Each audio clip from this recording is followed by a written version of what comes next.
The scream tore through the hospital corridor before Claire Whitfield even looked up from her chair. She had been sitting there for almost an hour, waiting for news about her aunt's surgery, when a man burst through the double doors, carrying something wrapped in a blood-streaked towel. His shirt was soaked, his hands were shaking, his eyes found her the way a drowning man finds a piece of driftwood. "Please," he said, his voice breaking apart with every word. "My wife didn't survive. Please, take him, just for a moment, please." Claire froze. The bundle in his arms moved, and a thin cry rose from it, the sound of a newborn baby who did not yet understand that his mother was gone. Nurses ran past them, shouting instructions, wheeling a still form on a stretcher toward an operating room with its doors already swinging shut. The man's knees buckled, and he caught himself against the wall, still holding the baby out toward Claire, as though his arms could not carry both his grief and his son at the same time. Every instinct told her to step back, to call for a nurse, to let someone qualified handle this. But the baby's cry cut through all of that. She stood, and without deciding to, she reached out and took him. The moment the small weight settled against her chest, the man's whole body seemed to give way. He sank onto the bench beside her, his head in his hands, his shoulders shaking with sounds that were not quite words. Claire did not know his name. She did not know the woman who had just died behind those doors. She only knew that the baby in her arms was warm and small and needed someone to hold him steady while the world around him fell apart. "What happened?" she asked quietly, rocking the baby without thinking, the motion coming to her like something she had always known. "Complications," he said, the word sounding foreign in his mouth, as if he had heard it from a doctor only minutes ago and had not yet made it his own. "They said there were complications. They said they tried everything." He lifted his head, and Claire saw a man who could not have been older than 35, with dark hair damp against his forehead, and eyes that looked as though they had aged a decade in the last hour. "Her name was Elise," he said. She wanted to name him Leo. The baby stirred against Claire's shoulder, and she instinctively adjusted her hold, cradling his head the way she remembered doing years ago for a cousin's daughter. "He's beautiful," she said, because it was true, and because she could not think of anything else that might help. The man let out a broken sound, somewhere between a laugh and a sob. "I don't know what to do," he admitted. "I don't know how to hold him. I don't know how to feed him. I don't know anything except that she's gone, and he's still here, and I am supposed to know how to do this now." A nurse finally appeared, her face grim in a way that confirmed what Claire had already guessed.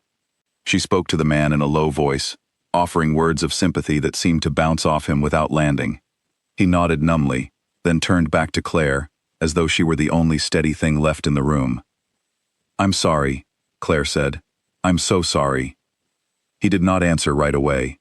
He watched his son sleeping against a stranger's shoulder, and something in his expression shifted, hardening slightly even through the grief, as though he had just remembered that he could not fall apart completely, not with a child depending on him now. "My name is Daniel," he said. "Daniel Hart." "Claire," she said. "Claire Whitfield." "Claire," he repeated, testing the name the way a man might test ice on a lake, unsure if it would hold his weight. "I need to ask you something, and I know it is strange, and I know you don't know me, but I don't have anyone here. My sister is 2 hours away. I have no one else who can help right now, tonight, with him." He gestured weakly toward the baby. "Would you stay? Just until I can arrange something, just for tonight." Claire should have said no. She barely knew this man's name. She had come to the hospital for her aunt, not to take on the care of a stranger's newborn son, but there was something in the way he asked, something in the desperation that had not yet curdled into anything else, that made refusal feel impossible. She thought of her own mother, gone 3 years now, and the ache that never fully left her chest. She thought of how alone grief could make a person feel, and how much worse it must be with a child who needed feeding, and holding, and comforting through a night his father was in no state to survive alone. "All right," she said. "I'll stay tonight." Relief moved through him so visibly that his shoulders dropped an inch, as if some enormous weight had shifted, even slightly. "Thank you," he said. "Thank you, Claire. I won't forget this." They found a quiet room down the hall where a nurse brought a bottle of formula and showed Claire how to hold it at the right angle. Daniel sat across from her, watching his son feed with an expression that was equal parts wonder and devastation. Claire noticed things about him she had not registered in the chaos of the corridor. His clothes, though bloodied, were expensive, tailored in a way that suggested money most people did not have. His hands, when they were not shaking, moved with a kind of careful precision. And there was a tension in him that had nothing to do with grief, a watchfulness in the way his eyes kept flicking toward the door, as though he were checking for something, or someone. "Do you have people I should call?" Claire asked. "Family? Friends? Anyone who should know what happened tonight?" Daniel's jaw tightened. "I'll handle the calls," he said. "It's better if I make them myself." Something in his tone closed the subject, and Claire did not push, though she filed the moment away. A small stone dropped into the still water of her curiosity. By midnight, Leo had fallen into a deep sleep, and Daniel had stopped shaking, though the hollow look in his eyes remained. A hospital administrator came by to explain the paperwork that would need to be filled out over the coming days, death certificates and birth records tangled together in a way that seemed cruel in its efficiency. Daniel signed what needed to be signed, with a steady hand that betrayed nothing of the storm Claire suspected was still raging beneath his composure.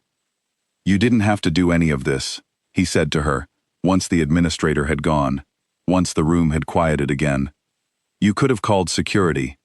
You could have handed him to a nurse and walked away. Most people would have." "Maybe," Claire said. "But he needed someone, and I was there." Daniel studied her for a long moment, the way a man studies something he does not quite understand, but recognizes as valuable. "Not many people are built that way," he said. "The kind who hold out their arms to a stranger's grief instead of stepping back from it." Claire looked down at the sleeping baby, at the small fist curled against the blanket, at the impossibly delicate lashes resting against his cheek. "I lost my mother a few years ago," she said quietly. "I know what it's like to need someone to just be there, even if they can't fix anything." She had not meant to say it, had not planned to share something so private with a man she had met an hour ago, but the words came easily in the hush of the hospital room, in the strange intimacy that grief and exhaustion create between strangers. Daniel did not offer empty comfort in return. He simply nodded, as though her words had settled something for him, some final piece of trust locking into place. "I have to go make arrangements in the morning," he said, "for Elise, for the funeral.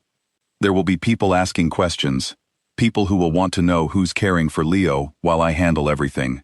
He hesitated, then continued, his voice lower now, more careful. "I would like to offer you a position, temporary, to start, caring for him, until I can find something more permanent, until things settle.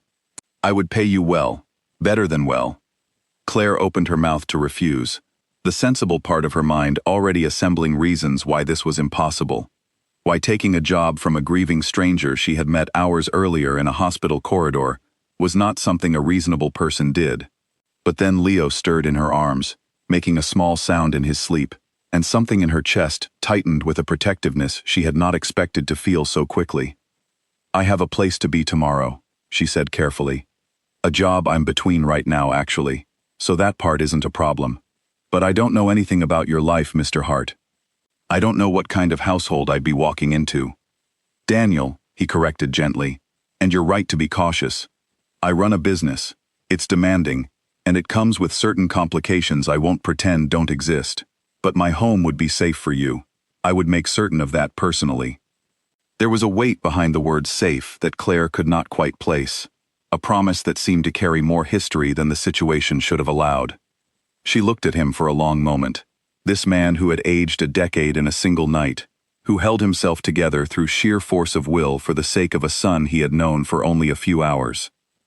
She thought about the emptiness of her own apartment, the job search that had gone nowhere in weeks, the quiet ache of a life that had felt aimless since her mother passed, and she thought about Leo, warm and trusting in her arms, who had no idea yet how much his world had already changed. "All right," she said finally. "I'll come by tomorrow. We can talk about details then." Daniel exhaled, a long breath that seemed to release something he had been holding since the moment he burst through those hospital doors. "Thank you," he said again, and this time the words carried a different weight, something closer to hope than desperation. "I mean it, Claire. I won't forget what you did tonight. A doctor stepped in briefly before dawn, offering the kind of practiced condolences that hospitals trained their staff to deliver, careful words meant to soften an unbearable truth without ever quite touching it. Daniel listened with his hands folded, his posture rigid, the way a man holds himself when he is determined not to break in front of an audience. Claire watched him from the corner of the room, still holding Leo, and she noticed the exact moment something inside him locked shut, the grief pushed down and sealed away where it could not interfere with whatever needed to happen next. When the doctor left, Daniel sat in silence for a long while. Claire did not fill the quiet with words. She had learned, in the years since her own mother died, that silence was sometimes the only honest response to loss, and that trying to talk someone out of their grief only made the weight heavier. Instead, she hummed softly to Leo, a tune she barely remembered learning, something her mother used to sing when she was small. The baby settled deeper into sleep, his tiny hand curling around her finger with a strength that surprised her. She would have been a good mother, Daniel said eventually, his voice hollow. Elise, she used to talk about it for months. What she'd name him, if he was a boy, what color she wanted to paint the nursery. She had the whole room ready before she went into labor last week. He rubbed a hand over his face. I keep thinking there was something I should have done differently. Some doctor I should have called sooner. Some hospital I should have chosen instead. You can't know that, Claire said gently. Sometimes things happen that no one could have stopped, no matter what they did. I'm used to being able to stop things, Daniel said, and there was something in the way he said it, some old certainty cracking at the edges, that told Claire there was more to this man than grief alone. I'm used to fixing problems before they become disasters. This is the first time in a long time that I couldn't do anything at all. He looked at his son, then at Claire, and something in his expression sharpened, focused. That's part of why I need someone I can trust around Leo. Someone steady. My world isn't simple, Claire. I won't lie to you about that. There are people who would see a newborn as an opportunity, a way to reach me through the one thing I can't protect with money or contracts. Claire's stomach tightened at the words, but she did not pull away. What kind of people? She asked carefully. The kind who remember every business deal that didn't go their way, Daniel said. The kind who don't forgive easily. I've made enemies over the years, the sort that come with the work I do. Most of them keep their distance out of respect, or fear, or both. But grief makes a man look weak, even when it's only for a little while, and weakness invites the wrong kind of attention. He met her eyes directly. I'm telling you this now because I would rather you know the truth before you agree to anything, not after. Claire considered his words, feeling the weight of them settle over the quiet room. She thought about walking away, about thanking him for the offer, and returning to the small, uneventful life she had been living before tonight. But then she looked down at Leo again, at the small, trusting weight of him, and she thought about how frightened Daniel had looked when he burst through those hospital doors, a man who fixed everything suddenly facing something he could not fix at all. I'm not scared easily, she said finally. But I appreciate you being honest with me. Most people would run, Daniel said quietly. I'm not most people, Claire answered, and for the first time since she had taken Leo into her arms, she saw something close to a smile touch the corner of Daniel's mouth, faint and exhausted, but real. Outside the window, the city lights blinked against the darkness, indifferent to the small, fragile alliance being formed in a quiet hospital room. Claire did not know yet what she was walking into, did not know the name Daniel Hart carried in certain circles, or the enemies that name had made over the years, or the danger that had followed his family long before Elise had ever gone into labor. She only knew that a baby needed her, and that she had made a promise to a grieving father she barely knew. As dawn approached, a nurse came to take Leo for a final check before Daniel would be allowed to take him home. Claire handed the baby over reluctantly, watching as Daniel cradled his son with hands that had finally stopped shaking, watching the fierce, protective tenderness that had settled over his face sometime in the last few hours. Tomorrow, then, he said, walking her toward the hospital entrance as the first gray light of morning spread over the parking lot. I'll send a car for you at noon. Claire nodded, stepping out into the cold morning air, her mind still spinning from a night that had upended every plan she thought she had for her life. She did not look back as she walked to her car, But she carried with her the image of Daniel Hart holding his son for the first time, grief and love tangled together in a way she suspected would define the months ahead. She had no way of knowing that the car arriving for her the next day would carry her into a world of guarded gates and watchful men, of loyalty bought and paid for, and enemies who never forgot a debt. She only knew that she had made a promise, and that somewhere in a house she had never seen, a motherless baby was waiting for her to keep it. The gate rolled open before the car had even fully stopped, and Claire felt her pulse quicken as the house came into view. It was not what she had expected. She had imagined something cold, imposing, the kind of place built to intimidate. Instead, the house rose from manicured grounds with tall windows and pale stone walls, beautiful in a way that felt almost deliberately deceptive, as if the building itself had been designed to hide what happened behind its doors. A woman was waiting on the front steps as the car pulled up, arms crossed, her expression unreadable. She was perhaps in her late 20s, sharp-featured, with the same dark hair as Daniel. Claire recognized the resemblance immediately. "You must be Claire," the woman said, though her tone suggested this fact did not please her. "I'm Elena, Daniel's sister." "It's nice to meet you," Claire said, extending a hand that Elena looked at for a long moment, before shaking it briefly. "I'll be honest with you," Elena said, turning to lead Claire inside without waiting to see if she followed. "I don't know you, and my brother just lost his wife 3 days ago. Bringing a stranger into this house so soon feels reckless, even for him." Claire kept her voice even. "I understand the concern. I'm only here to help with Leo, that's all I came for." Elena stopped in the entryway, turning to study Claire with an intensity that felt like being weighed on some invisible scale. "Leo doesn't just need a babysitter," she said. "He needs someone who understands what it means to be part of this family, even temporarily. Do you understand what that means?" "I'm starting to," Claire admitted. Something in her honesty seemed to soften Elena, if only slightly. "Daniel is upstairs with the baby," she said. "I'll show you to the nursery." The house was quieter than Claire had expected, though she noticed the details that suggested otherwise. Men stationed near entrances who did not introduce themselves, cameras tucked discreetly into corners, a level of security that went far beyond what any ordinary household required. She said nothing about it, filing each detail away as she followed Elena up a wide staircase.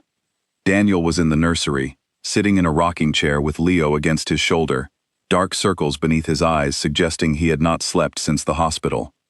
He looked up when Claire entered, and something in his face eased. "You came," he said, as though he had genuinely doubted it.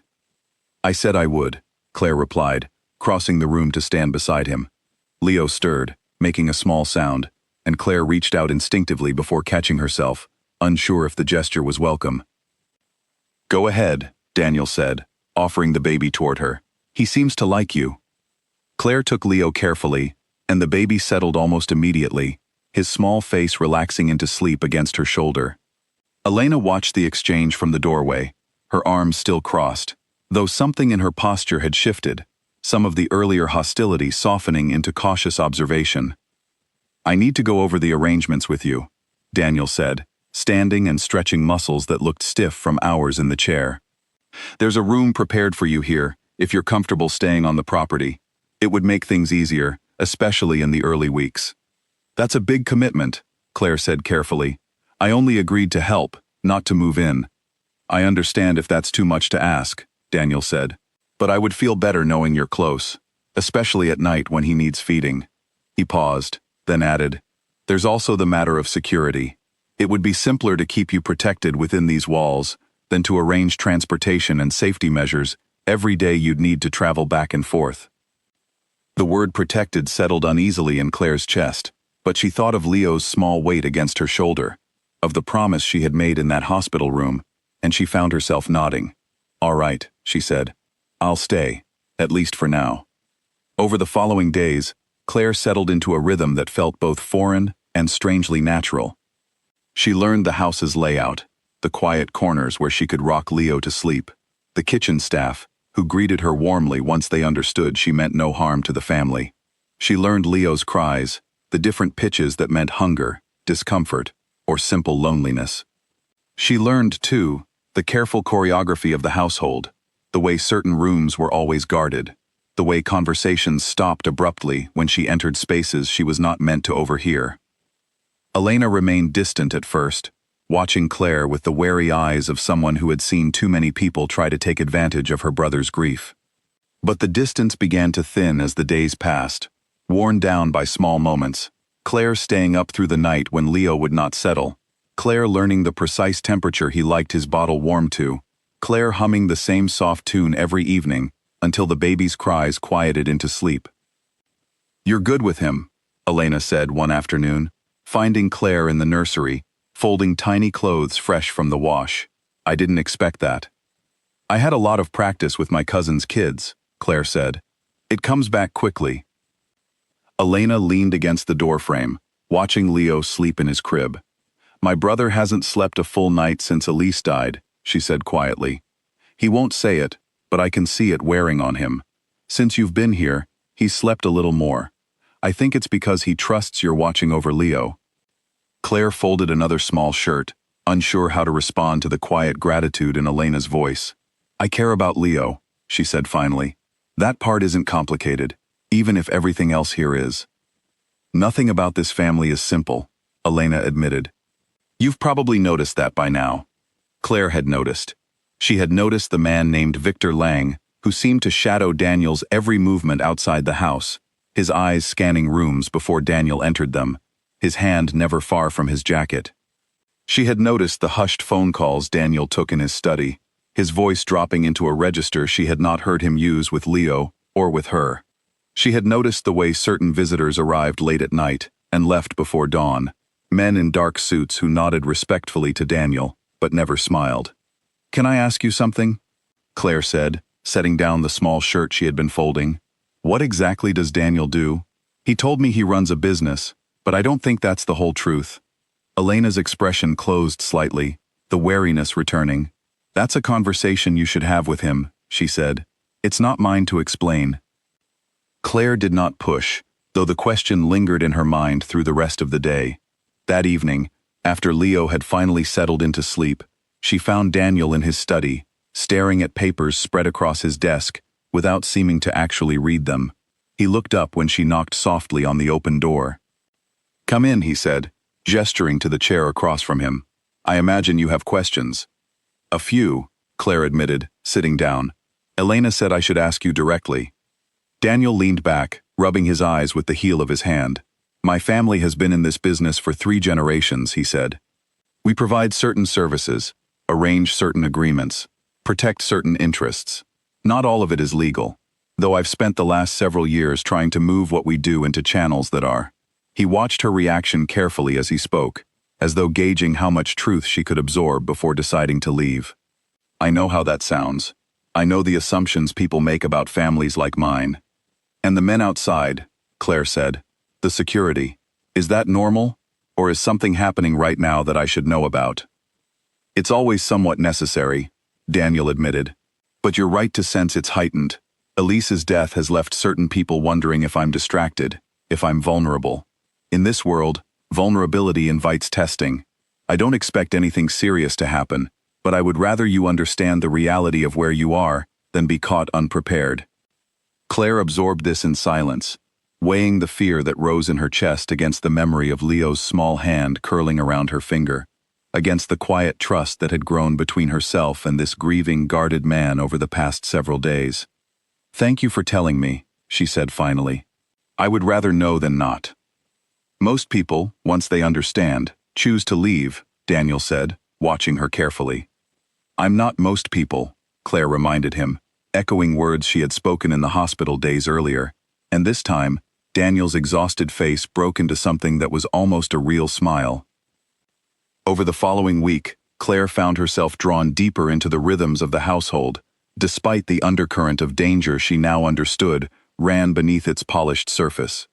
She spent mornings with Leo in the garden when the weather allowed, afternoons learning the names and faces of the staff who kept the house running, evenings in quiet conversation with Daniel after Leo had gone to sleep, conversations that started as updates about the baby and slowly began to stretch into something more personal, memories shared, small griefs compared, the careful unfolding of 2 people who had been thrown together by tragedy, and were slowly discovering they did not want to pull apart.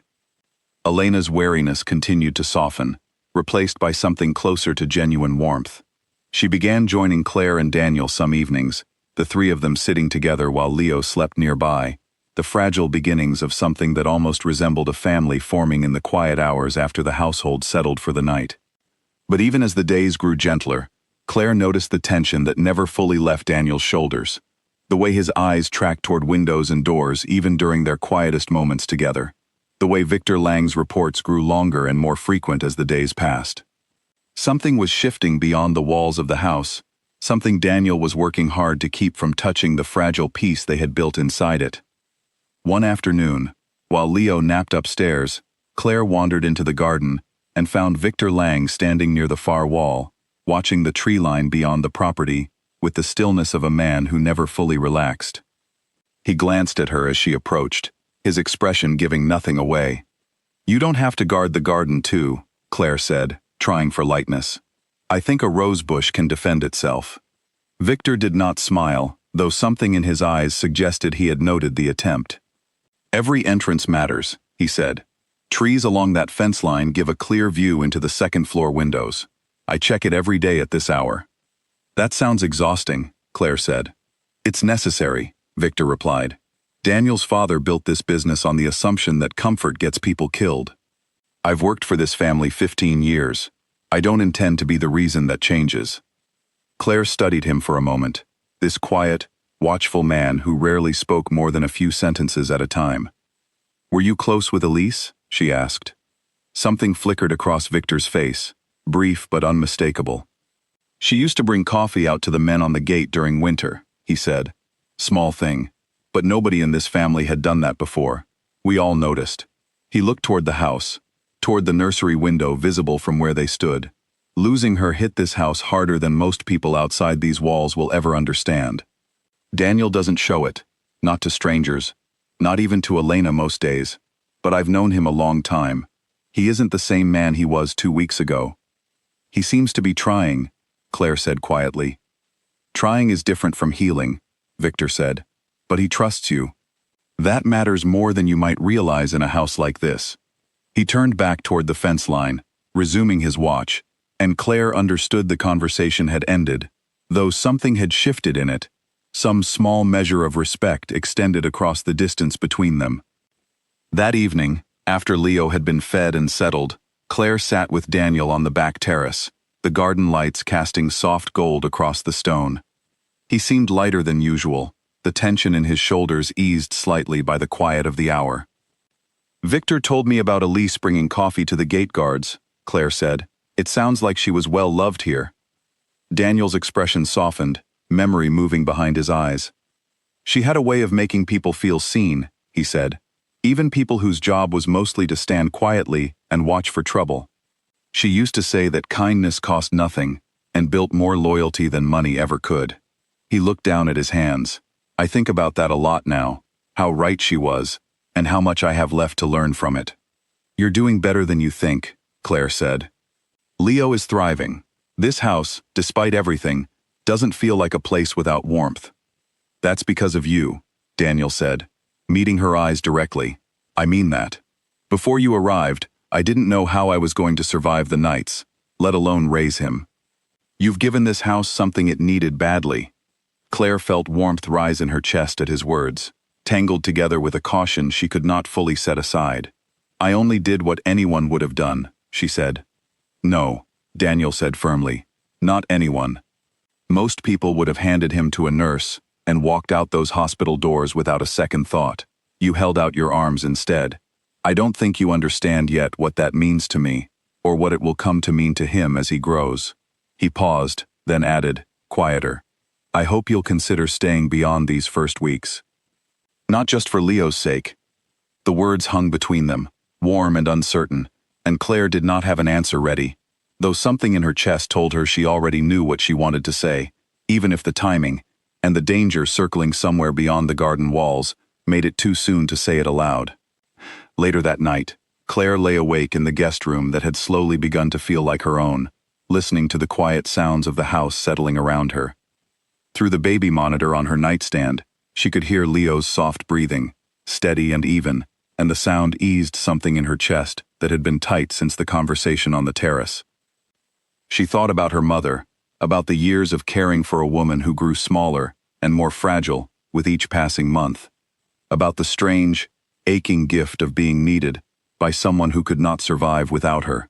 She had thought, after her mother passed, that she might never feel that particular purpose again, that useful ache of being essential to another person's survival. She had not expected to find it in a stranger's grief, in a motherless infant's small hand curling around her finger, in the careful, guarded warmth of a man who was slowly letting her pass the walls he kept around everyone else. A soft knock came at her door near midnight, and Claire opened it to find Elena standing in the hallway, still dressed, unable to sleep. "I couldn't stop thinking about something," Elena said. "I wanted to say it before I lost my nerve." She hesitated, then continued. "Thank you for staying. For being patient with me when I wasn't exactly welcoming. I've watched my brother lose more than most people could survive, and I've watched you help him find something steady again. That matters more than I think you realize." Claire felt her throat tighten with unexpected emotion. "You don't have to thank me," she said. "I care about both of them now. That's not something I expected, but it's true." Elena studied her for a moment, then nodded, something settling behind her eyes, a decision made. "Good," she said simply, "because I think you're going to be part of this family, whether either of you admits it yet or not." She turned to go, then paused. "Get some sleep. Tomorrow's going to be busy. Daniel has a meeting with some of the other families, and those days are never quiet around here." Claire watched her disappear down the hallway, the words lingering long after Elena's footsteps had faded. She thought about the meeting Elena had mentioned, about the other families, about the world of guarded gates and watchful men she had stepped into so quickly, so unexpectedly. She thought about Daniel's warning in his study days earlier, about vulnerability inviting testing, about enemies who did not forgive easily. She did not yet know how close that danger truly was, or how soon it would arrive at their door. The window shattered before Claire even understood what was happening, glass raining across the nursery floor as she threw herself over Leo's crib on pure instinct. Alarms began screaming through the house, red lights pulsing along the hallway ceiling, and somewhere below she heard shouting, heavy footsteps, the unmistakable sound of a struggle breaking out near the front entrance. "Claire!" Daniel's voice tore through the chaos as he burst into the room, a weapon already in his hand, his eyes scanning for threats before finding her crouched protectively over the crib. "Are you hurt? Is he hurt?" "We're fine," Claire said, her voice shaking despite her effort to steady it. Leo had begun to cry, startled awake by the noise, and she scooped him up carefully, checking every inch of him for injury, even as her own heart hammered against her ribs. "What's happening?" "Someone breached the east gate," Daniel said, moving quickly to check the shattered window, careful to stay out of the direct line of sight it now offered to the grounds outside. "Victor's handling it, but I need you both away from this room, now." He led her through a hidden panel in the hallway wall that Claire had not even known existed, down a narrow staircase into a reinforced room beneath the house, a space with thick walls and a heavy door that closed with a solid, final sound.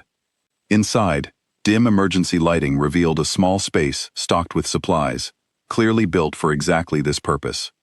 "Stay here," Daniel said, his voice tight with barely controlled fear. "Do not open this door for anyone except me or Victor. Do you understand?" "Daniel, wait," Claire said, catching his sleeve as he turned to leave. "Please be careful." Something in his expression softened, despite the danger radiating through the house above them. "I will," he said. "Keep him safe. That's all that matters right now." The door closed, and Claire was left alone with a crying infant and the muffled sounds of chaos filtering down from above. She rocked Leo gently, humming the same soft tune that always calmed him, though her own voice trembled with each note.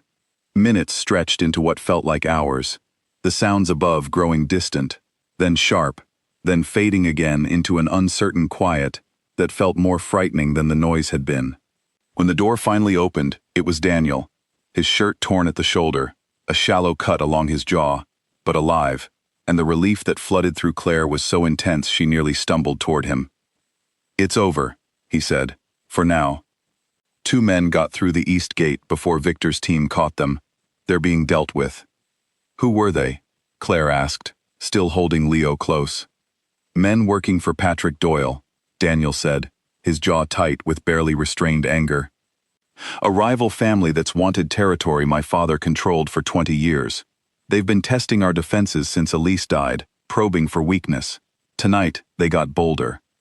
Claire felt a chill move through her that had nothing to do with the cool air of the underground room. They came for Leo, she said, understanding settling over her like a weight. They came to send a message, Daniel corrected, though his expression suggested he understood the distinction offered little comfort. That I'm vulnerable, that grief has made me an easy target. They were wrong, but they won't stop trying to prove otherwise. He reached out, gently touching Leo's small foot where it peeked from his blanket, an unconscious gesture of reassurance. I should have increased security the moment Elise died. I let my guard down when I couldn't afford to. You were grieving, Claire said. That's not a failure, Daniel. That's being human. In my world, being human gets people killed, he said, though the harshness in his voice seemed directed more at himself than at her. He looked at Claire properly then, taking in the way she had shielded Leo through the entire ordeal without hesitation, the same instinct that had made her take the baby into her arms on the worst night of his life. You didn't panic, he said quietly. Even with glass coming through the window, even with alarms screaming through the house, you got him safe and you stayed calm. I was terrified, Claire admitted. Terrified people run, Daniel said. You didn't run, you protected him. Something in his eyes shifted, deepened, an emotion he did not name, but that Claire recognized nonetheless. The particular gratitude of a man watching someone choose, again and again, to stand beside him rather than walk away. Over the following days, the household transformed. Additional guards appeared at every entrance. Victor Lang moved through the halls with a grim focus that left no room for the quiet conversations he and Claire had shared in the garden weeks before. Elena grew sharper, more watchful, her earlier warmth tempered by the reality of the danger that had breached their walls.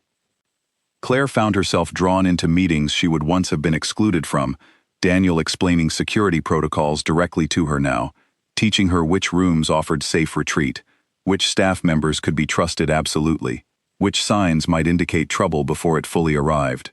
She absorbed it all with a steady focus that surprised even herself, motivated by the small, sleeping weight of Leo in the nursery upstairs. You've changed since that night, Elena observed one afternoon, watching Claire methodically check the locks on the nursery windows, a habit she had developed without quite realizing it. I had to, Claire said simply. Someone tried to hurt him. I won't let my guard down again. Elena studied her for a long moment. You know, she said, most people who marry into families like mine do it for the money, or the status, or because they don't understand what they're signing up for until it's too late. You walked into this with your eyes open, after watching exactly how dangerous it can be, and you're still here. I'm not marrying anyone, Claire said, though a flush rose in her cheeks at the implication. Not yet, Elena said, a faint smile touching her mouth for the first time in days. But I've watched my brother look at you. That's not the way he looks at hired help. Claire did not know how to respond to that, and Elena, seeming satisfied with the reaction she had provoked, left the room without pressing further. That evening, Daniel called a meeting in his study, and for the first time, he asked Claire to join. Victor stood near the window, arms crossed, while Elena sat in a chair near the desk, papers spread before her showing maps of the property and notes on recent movements from the Doyle family's known associates. I want you to understand the full picture, Daniel said to Claire once she had taken a seat. Not because I want to frighten you, but because I think you deserve honesty, especially after what happened. Over the next hour, Claire learned more about the conflict simmering beneath the surface of Daniel's world than she had gathered in weeks of careful observation. The Doyle family had been rivals of the Hart family for 2 generations, a bitter dispute over territory and business interests that had cooled into an uneasy truce years earlier, a truce that Elise's death and the vulnerability it exposed had apparently shattered. Patrick Doyle wants what my father built, Daniel explained. He's wanted it for years, but my father was too strong, too respected, for him to make a real move. I inherited the business, but I haven't yet earned the same fear, the same respect. Elise's death, and now Leo's birth, made him think this was his opportunity. What happens now? Claire asked. Now we make it clear that opportunity has closed, Daniel said, something hard and determined settling into his voice. A version of him Claire had not fully seen before. The man beneath the grieving father, the leader his family and his enemies both needed to understand, had not been broken by loss. I won't let fear keep me from protecting what matters most. Not this house. Not Leo. His eyes found Claire's across the room, steady and certain. Not you. The words settled into the quiet study, and though the danger outside those walls remained real and present, Claire felt something steady itself inside her chest, a resolve that matched his own. Whatever came next, whatever the Doyle family attempted, she would not be the one to run. Victor cleared his throat, breaking the moment. There's something else you should know, he said, his expression grave in a way that suggested the news would not be welcome. The intrusion 3 nights ago wasn't purely external. Someone inside gave them information about the East Gate's blind spot. That's not something outsiders could have known without help. The room fell silent, the implications settling over everyone present like a shadow. Someone close to the family, someone trusted, had betrayed them, and until that person was identified, no one within these walls could be considered entirely safe. Find out who, Daniel said quietly, the earlier warmth in his voice replaced by something colder, more dangerous. Whatever it takes, I want a name. Claire watched him in that moment. This man who had held a dying wife's memory and a newborn son's future in the same trembling hands weeks earlier, now hardening into the leader his family needed him to be. She did not know yet how close the betrayal sat to the people she had come to trust, or how much more the coming days would test the fragile family they had all begun, cautiously, to build together. After the meeting ended, Claire found herself unable to sleep. She wandered down to the kitchen for a glass of water, only to find Victor already there, sitting at the long table with a cup of coffee gone cold in front of him, staring at nothing. You should be resting, Claire said, filling a glass at the sink. Can't, Victor admitted. Not until I know who let those men through the gate. He rubbed a hand across his tired eyes. I've worked with most of this staff for years, trusted them with things most people never trust anyone with. The thought that one of them sold that trust for money, or fear, or whatever reason they had, sits worse with me than the attack itself. Do you have any idea who it might be? Claire asked, sitting across from him. A few guesses, Victor said. None I like. There's a groundskeeper who joined us only 8 months ago, right around the time Doyle's men started testing our perimeter more aggressively. There's also a driver who's had unexplained gaps in his schedule the last few weeks. Could be nothing. Could be exactly what we're looking for. What happens once you find out? Claire asked, though something in her already suspected she did not want the full answer. Victor met her eyes steadily. Whatever needs to happen to keep this family safe, he said, and the finality in his voice closed the conversation more effectively than words could have. Claire returned to her room but found sleep elusive, her mind circling through the events of the past week, the shattered glass, the underground room, the cold determination in Daniel's eyes as he vowed to protect what mattered most.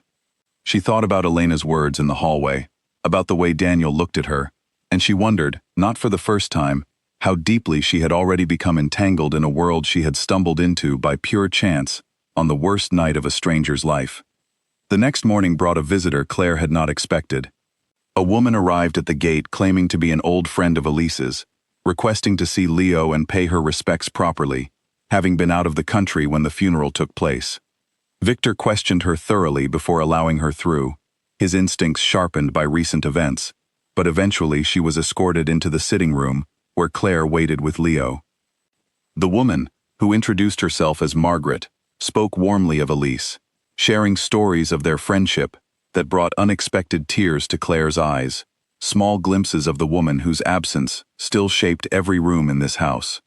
But something about Margaret's questions felt slightly too pointed, too focused on details of the household's routines, the timing of Daniel's meetings, the layout of the nursery's location within the house.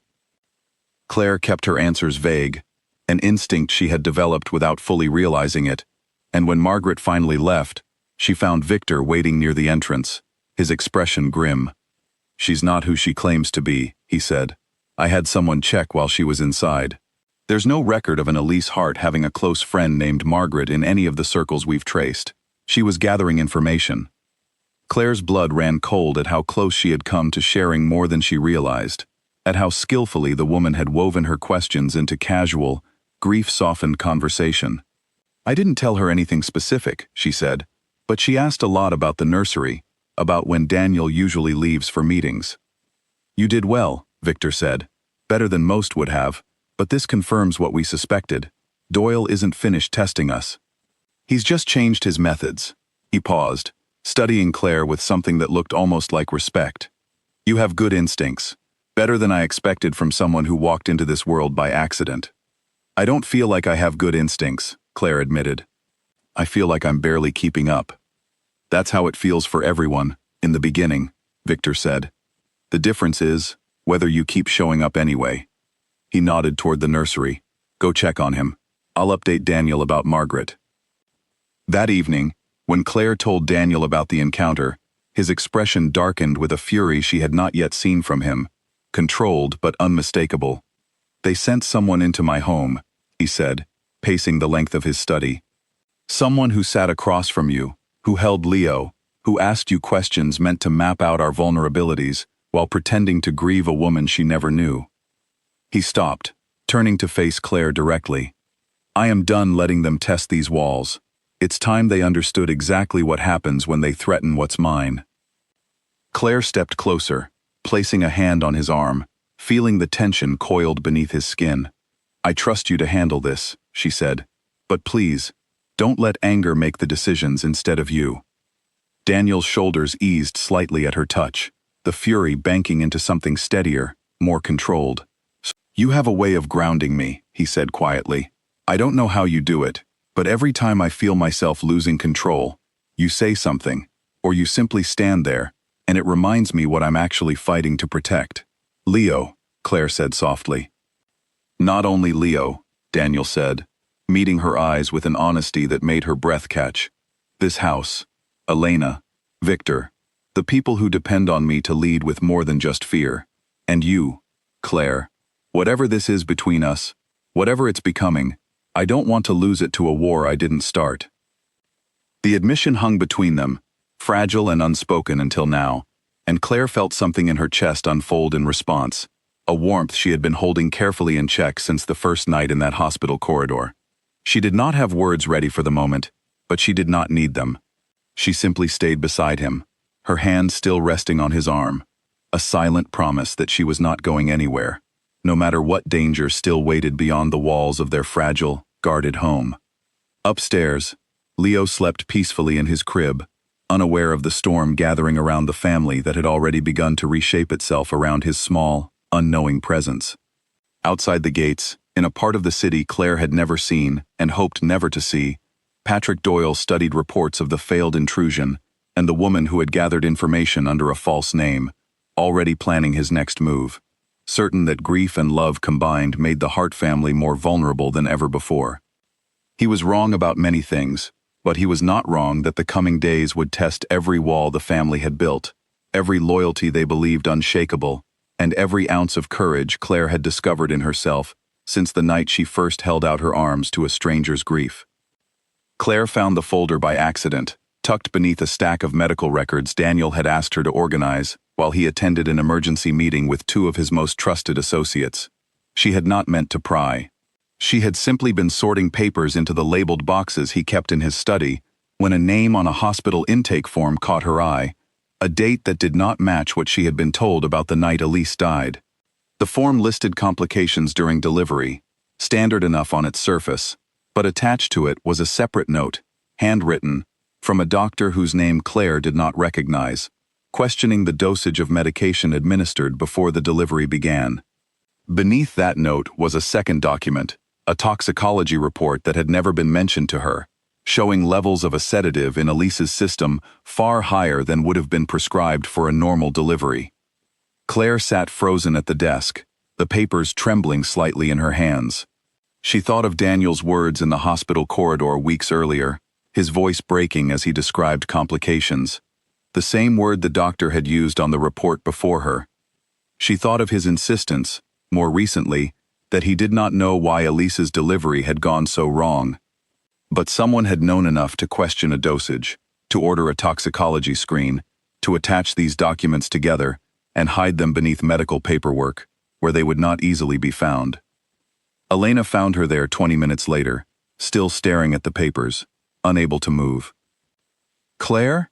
Elena's voice carried immediate concern as she crossed the room. "What's wrong? You look like you've seen a ghost." Wordlessly, Claire held out the folder. Elena's face drained of color as she read through the documents, her hands growing unsteady the further she read.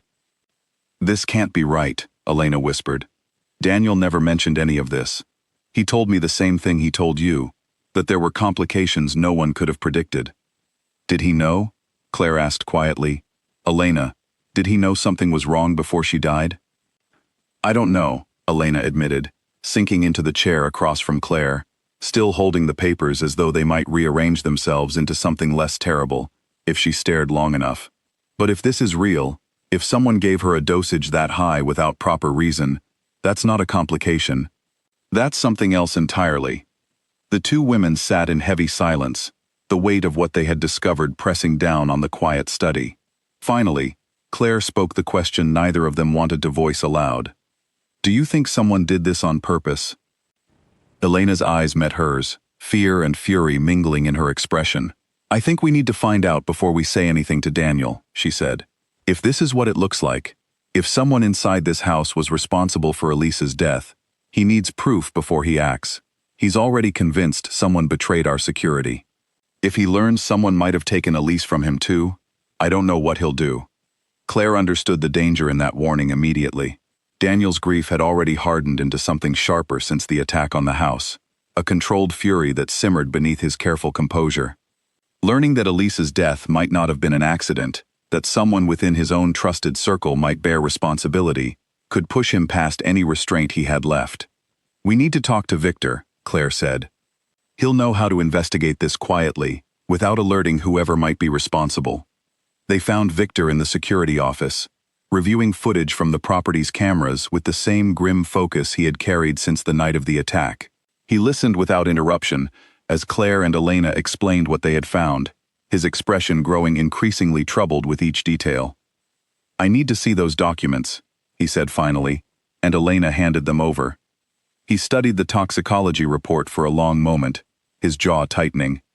"This doctor," he said, pointing to the name on the handwritten note. "I don't recognize him from the hospital's regular staff list. I'll find out who he was and why his name isn't in any of the official records Daniel received." "You think someone altered the official records?" Claire asked. "I think it's possible," Victor said carefully. "Someone with enough access and enough motive could have made this look like an unavoidable complication, instead of what it actually was." He set the papers down, meeting both women's eyes. "This changes things.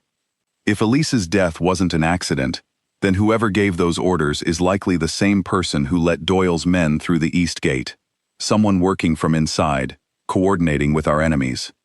The implications settled over the room like a physical weight. Claire thought of the staff she had come to know over the past weeks, the kitchen workers who greeted her warmly, the guards who nodded respectfully as she passed, any one of whom might be the person responsible for both the security breach and, potentially, for Elise's death. "We have to tell Daniel," Claire said. "He deserves to know, even if it's dangerous."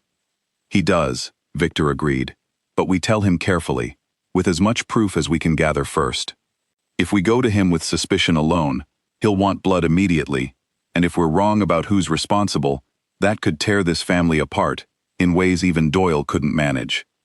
Over the following 2 days, Victor worked quietly to trace the doctor's identity, cross-referencing hospital staffing records with the family's known associates and enemies. Claire found herself unable to look at Daniel the same way during those days, guilt gnawing at her every time he smiled at Leo, every time he thanked her for her steady presence in his life, knowing she carried a secret that could shatter the fragile peace they had built. "You've been distant," Daniel observed one evening, finding her in the nursery long after Leo had fallen asleep. Is something wrong? Claire hesitated, torn between her promise to Victor and her growing inability to hide something this significant from a man she had come to care for so deeply.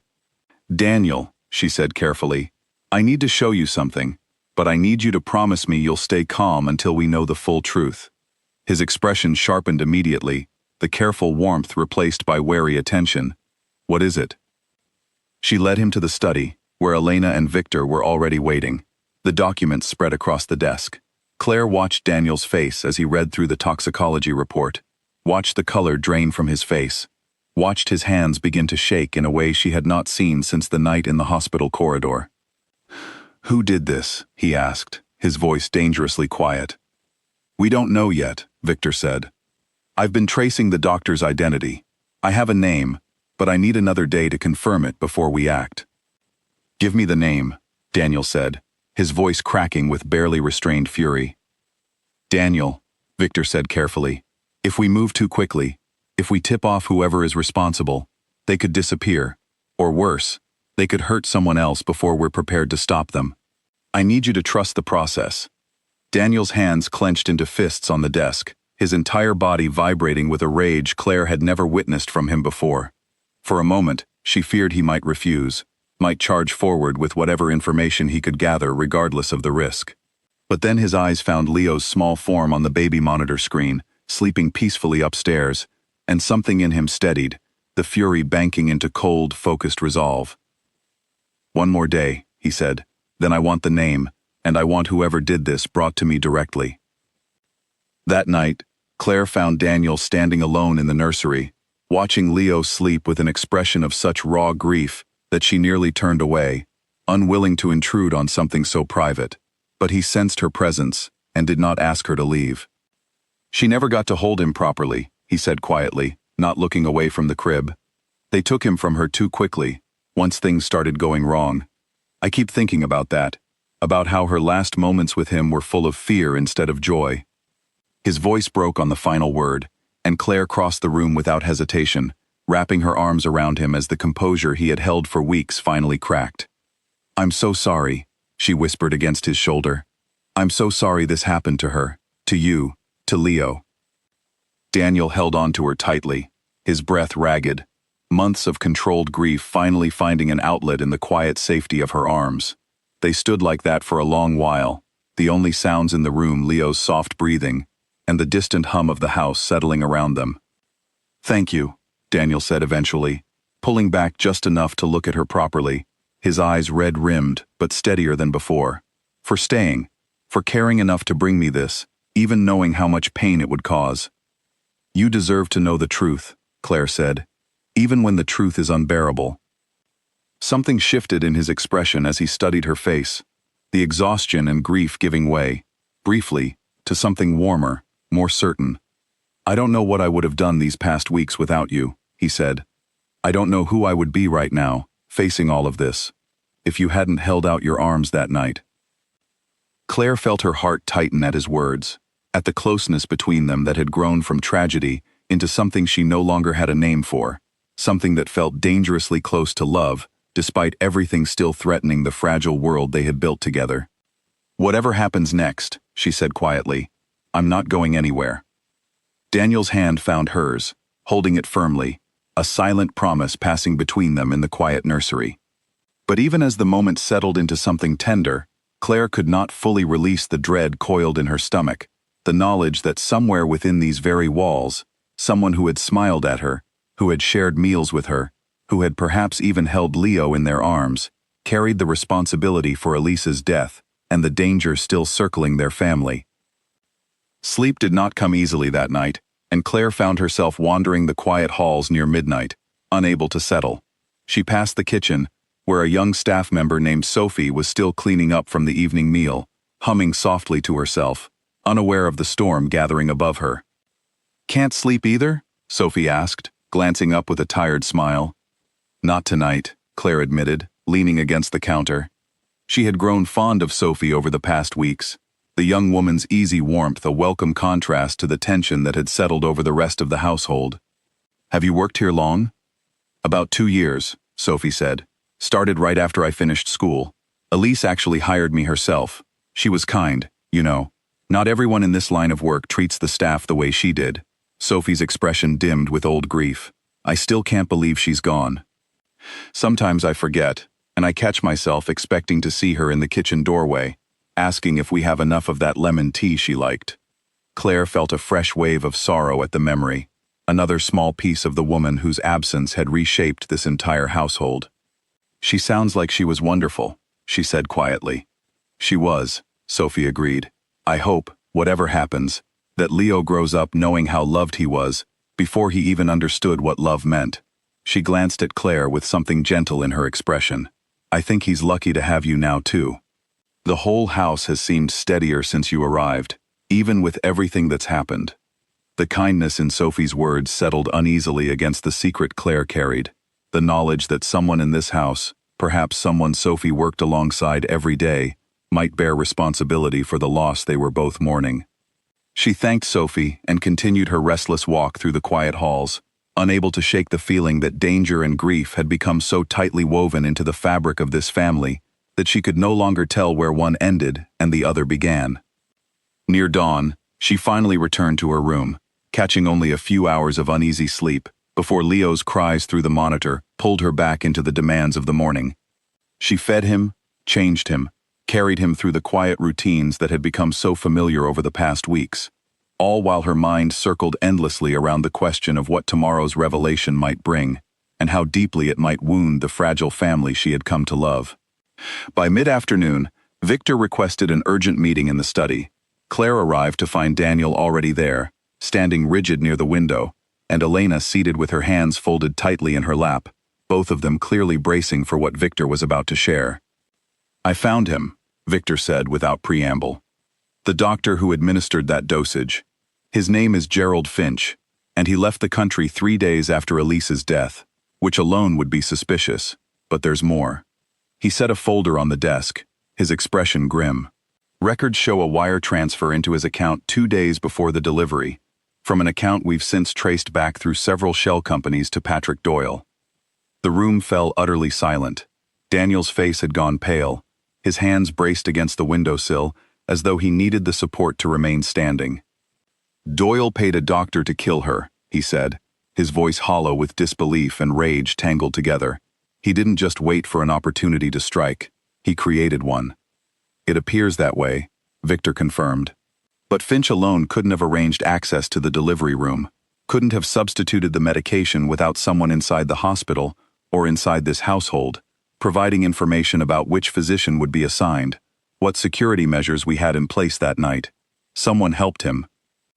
Who? Daniel demanded, his composure fraying visibly now, the careful control he had maintained for days, finally beginning to break under the weight of this new betrayal. I have a strong suspicion, Victor said carefully, but I want to be certain before I say the name aloud. One more day, Daniel. I'm close. I promise you that. Daniel's jaw worked silently for a long moment, grief and fury warring visibly across his face, before he finally gave a short, sharp nod. One more day, he agreed.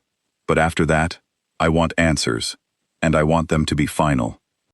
Claire watched him cross the room afterward, watched him kneel briefly beside Leo's bassinet, where it had been brought into the study earlier that day, watched him press a gentle kiss to his son's forehead, with a tenderness that seemed almost unbearable, given the fury still simmering beneath his skin. Tomorrow, Victor would have a name, and once that name was spoken, nothing in this house would ever be the same again. Gerald Finch's name meant nothing to Claire, but the name Victor spoke next made her blood turn cold.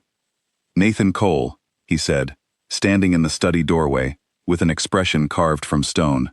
He's been passing information to Doyle for the past 4 months.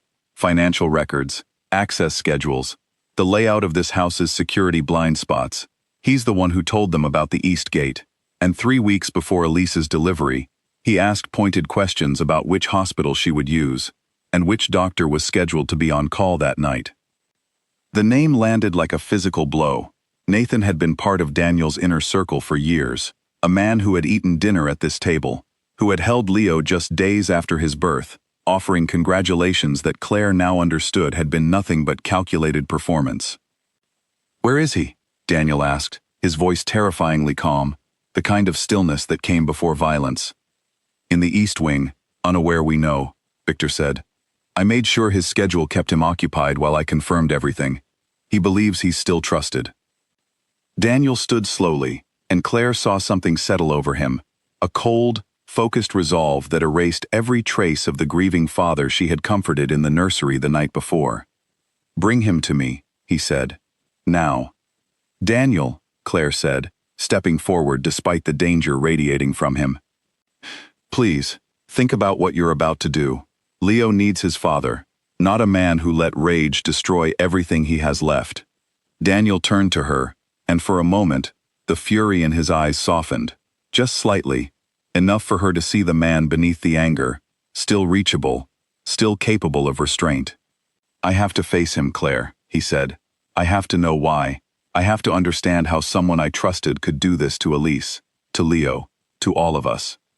Then face him, Claire said, but don't let him take anything else from you. Don't let him turn you into someone Elise wouldn't recognize. Something in her words reached him, and the rigid tension in his shoulders eased fractionally. I won't, he said quietly. I promise you that.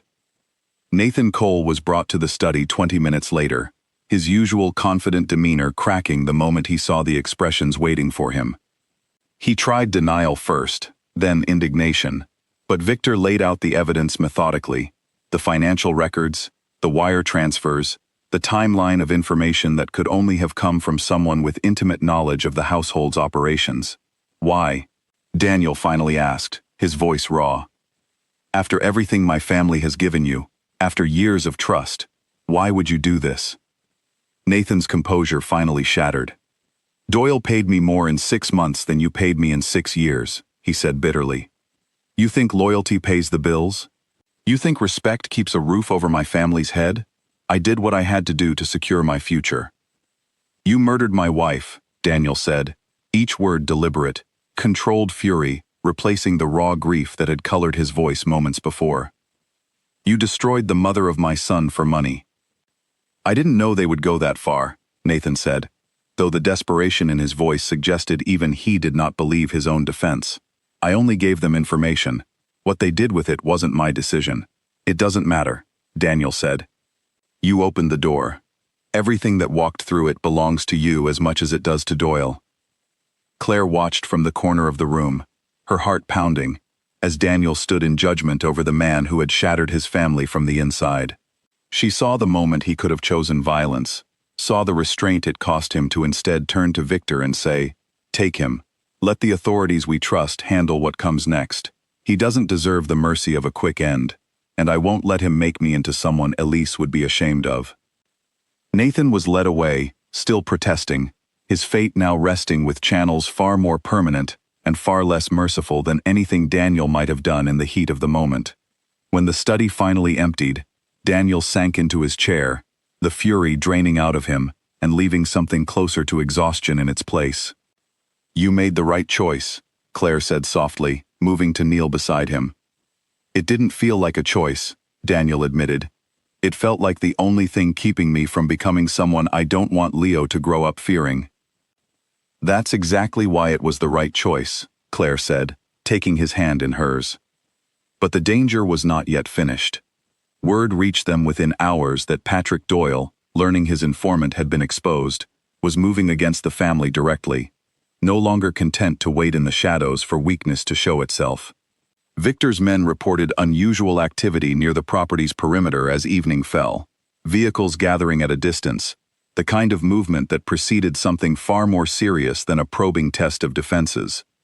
He knows we've cut off his access, Daniel said, standing at the study window, watching the darkening grounds beyond. This is his last chance to strike before we consolidate our defenses completely. He'll come tonight. Then we need to be ready, Claire said, surprising herself with the steadiness in her voice. Daniel turned to look at her, something fierce and protective moving across his face.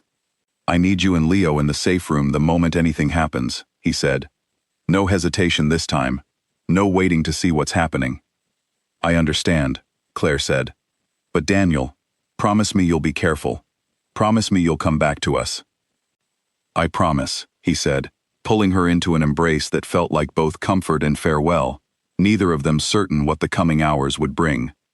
The attack came just after midnight, a coordinated assault against the east and south perimeters that tested every defense Victor had reinforced since the first breach weeks earlier. Claire huddled in the underground room with Leo pressed against her chest, listening to muffled sounds of chaos filtering down from above, praying with every fiber of her being that Daniel would walk through that door again, the way he had before. The battle above raged for what felt like an eternity, gunfire and shouting bleeding through the reinforced walls despite their thickness. Claire rocked Leo gently, humming the same soft tune that had calmed him since his first night in this world, trying to keep her own fear from reaching the baby who depended entirely on her steadiness. When the door finally opened, Claire's heart nearly stopped until she saw Daniel standing there, exhausted, a fresh cut along his temple, but alive, his eyes finding hers with an intensity that spoke of relief too large for words. "It's over," he said. "Doyle's men are gone, some captured, some retreated. Doyle himself is being dealt with through channels that will ensure he never threatens this family again." Claire rose, Leo still cradled against her, and crossed the room to press herself against Daniel's chest, feeling his arms wrap around them both with a fierce, protective tenderness that spoke louder than any words could have. "You came back," she whispered. "I told you I would," he said, pressing a kiss to the top of her head, then reaching down to gently touch Leo's small hand, where it had curled instinctively around Claire's finger during the chaos above. "We're safe now, all of us." In the days immediately following the attack, Claire found herself sitting with Victor in the quiet of the security office, both of them still processing the events of the previous night. He looked older than she had seen him before, the strain of months of vigilance finally showing in the lines around his eyes.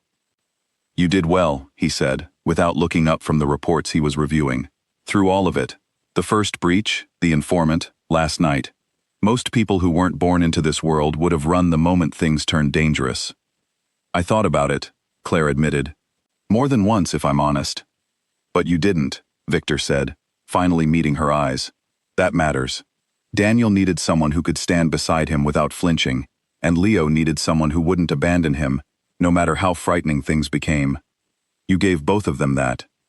He paused, something almost like warmth entering his usually guarded expression. "Elise would have approved of you, I think.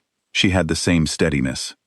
The words meant more to Claire than she could easily express, a quiet blessing from a man who had known and loved the woman whose absence still shaped every corner of this house. "Thank you," she said simply.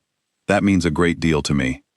Later that same week, Claire visited Elise's grave for the first time, standing quietly beside the modest headstone, with Leo sleeping in her arms.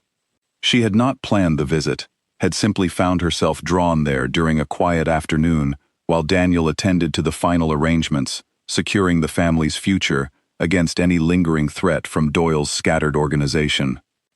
"I don't know if you can hear me," Claire said softly, feeling slightly foolish but unable to stop herself. "But I want you to know that he's loved. Every single day. Daniel talks about you to him already, even though he's too small to understand yet. Elena tells him stories about you when she thinks I'm not listening closely enough. This whole house remembers you, and I promise, for as long as I'm part of his life, he will always know how deeply his mother loved him before he ever took his first breath." The wind moved gently through the trees surrounding the quiet cemetery, and Claire allowed herself a long moment of stillness, honoring the woman whose loss had, through impossible and painful circumstance, brought her into a family she now could not imagine living without. When she returned to the house that evening, she found Daniel waiting on the front steps, and something in his expression told her he already knew where she had been. "Elena told me," he said, by way of explanation. "I hope that's all right." "Of course," Claire said. "I wanted her to know Leo is loved. I wanted to thank her, in whatever way I could, for trusting me with him, even though she never had the choice to make that trust herself." Daniel's eyes softened with an emotion too complex for simple words, gratitude and grief, and something warmer tangled together into an expression Claire had come to recognize as entirely his own. "Thank you," he said quietly, "for honoring her that way. It means more than you know." In the weeks that followed, the household slowly settled into a new rhythm, one built on hard-won peace rather than uneasy truce.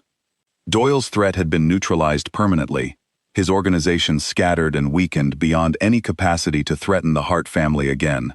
The staff who remained were vetted thoroughly, trust rebuilt carefully, piece by piece, under Victor's watchful supervision.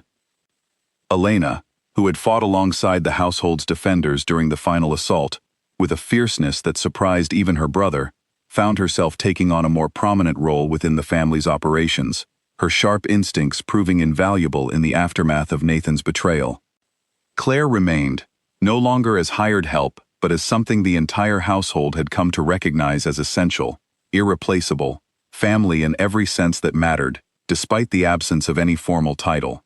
She raised Leo alongside Daniel through his first months of life, watching him grow stronger, watching his small personality begin to emerge in ways that reminded her, achingly and beautifully, of the mother he would never remember, but whose love had shaped the family, determined to raise him well.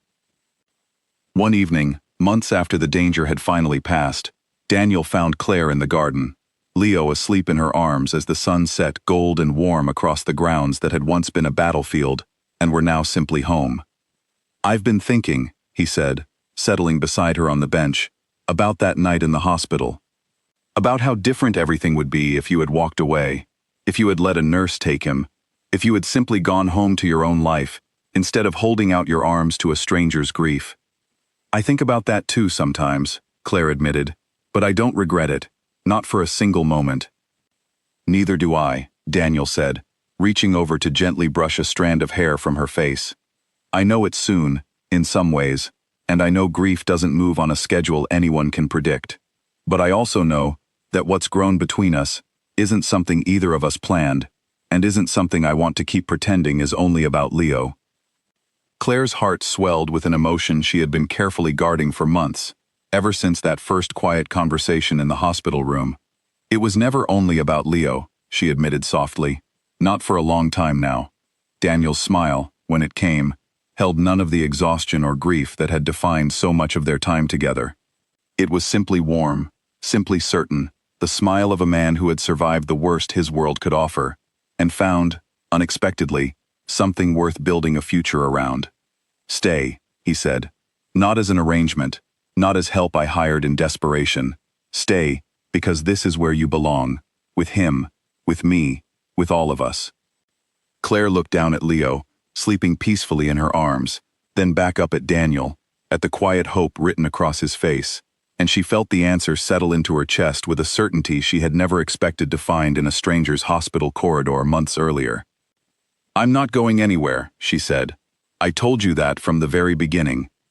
The garden settled into quiet evening light around them, the danger that had once threatened every corner of this family. Finally, truly, Leo stirred softly in her arms, and Claire looked at the small boy who had brought her into this family through nothing more than a desperate father's plea and her own instinct to hold out her arms when someone needed her most. Whatever challenges still waited in the future, she knew now, with unwavering certainty, that she would face them exactly where she belonged, beside this family that had become, against every improbable odds, entirely her own.